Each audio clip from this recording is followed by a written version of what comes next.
Bienvenue, vous êtes au Musée des Beaux-Arts de Montréal et je voulais vous parler d'un programme spécialement pour vous que nous avons imaginé sur mesure pour nos amis et qui vous permettra de découvrir ou de redécouvrir vos trésors, vos joyaux, vos collections au travers des 5 pavillons du musée. J'ai fait un choix de mes coups de cœur au travers de cette collection extraordinaire et je vous invite à venir la découvrir grâce aux ateliers thématiques, grâce aux visites guidées, grâce aux parcours spécifiques que nous allons imaginer pour la première fois pour vous, donc afin que vous compreniez, que vous exploriez, que vous soyez encore plus à la rencontre de ces œuvres extraordinaires que nous conservons au Musée des Beaux-Arts de Montréal.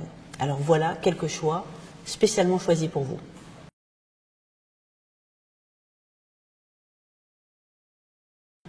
Parmi les chefs-d'œuvre de notre collection, et je dirais parmi les chefs-d'œuvre des collections canadiennes, il y a un Rembrandt. C'est tellement difficile, c'est tellement rare, c'est tellement précieux que d'avoir un tableau par Rembrandt.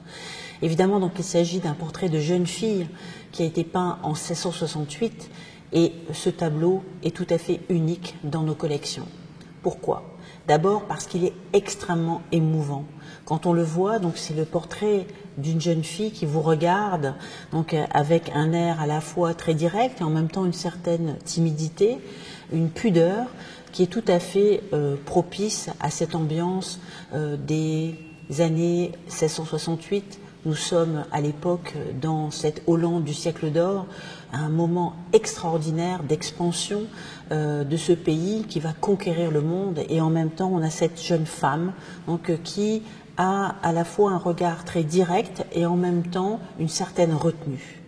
On s'est beaucoup interrogé sur l'identité de cette jeune femme. Pour certains, c'était peut-être la belle-fille de Rembrandt, Magdalena van Loo. C'était donc la deuxième femme de son fils Titus. Et il se pourrait même que le pendant de notre tableau soit un tableau conservé aujourd'hui au musée du Louvre. C'est un tableau merveilleux, car on comprend tout à fait donc, les subtilités que Rembrandt a mis dans les empattements tellement riches pour traduire les chairs. Et en même temps, donc, il y a ces contrastes d'ombre et de lumière qui font vivre ces chairs, ce visage. C'est un tableau fascinant, parce que l'on comprend toute cette maîtrise des ombres et des lumières que Rembrandt a mis en place. Une très grande économie de moyens et en même temps une facture incroyablement savante. C'est un tableau, peut-être ne le saviez-vous pas, qui d'ailleurs avait été balafré. Il avait même été vandalisé, mais nous l'avons évidemment restauré.